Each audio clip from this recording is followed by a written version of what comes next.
এবার স্ত্রীর কাছে স্বামী প্রতারণার চাঞ্চল্যকর খবর প্রকাশ্যে এসেছে।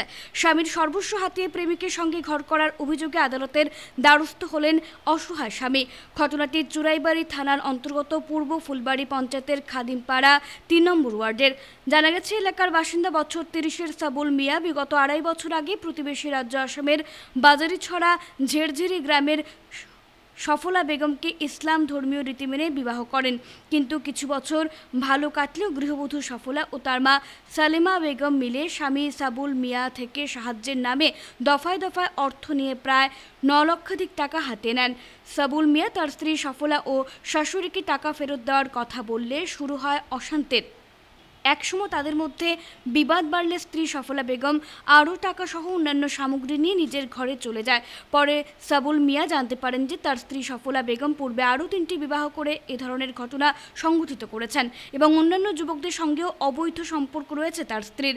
এমত অবস্থায় প্রতারণার শিকার সাবুল মিয়া অর্থের বিনিময়ে শারীরিক সম্পর্ক গড়ে তোলার অভিযোগ এনে গত 16ই ফেব্রুয়ারি ধর্মনগর আদালতে একটি মামলা দায়ের করে আইনের কাছে সুবিচার প্রার্থনা করেছেন। আমি একটা বেটির বিয়া করছিলাম অসহায় দেখিয়া, কান্নাকুটি করছে আমার কাছে। আমার ঘরে দুঃখ লাগছে, হেরে বিয়া করছি। 2.5-3 বছর হয়ে গেছে বিয়া করার। 2 বছর আমার লোকে হের বেলাও চলছে। আজ থেকে ঘরে 1-3 মাস আগ থাকতে হের লোকে আমার একটু বেড়া লাগছে। বেড়া লাগার পরে দেখা যায় কিতা পর পুরুষের লোকে লুপ্ত হয়েছে। শাহিদ কইয়া একজন করিমগঞ্জ একলা বাড়ির, রেজা কইয়া আর একজন, হের লগেও বাঙ্গার নুরুল কইয়া একজন, হের লগেও এটা প্রমাণপত্র সব আছে, টাকা পয়সা হের ফোনপের মাধ্যমে দিচ্ছেন, সব কিছু আমার কাছে আসছে এভরিথিং। এরপরে আমার 9,12,000 টাকা হে নিচে ওই সহলায় আর তাই মা সালেমা বেগমে আর নিশ্চয় আমার কাছে তাই মানে কইয়া দিলেই বা কইয়া তারা নিশ্চয় আমারে।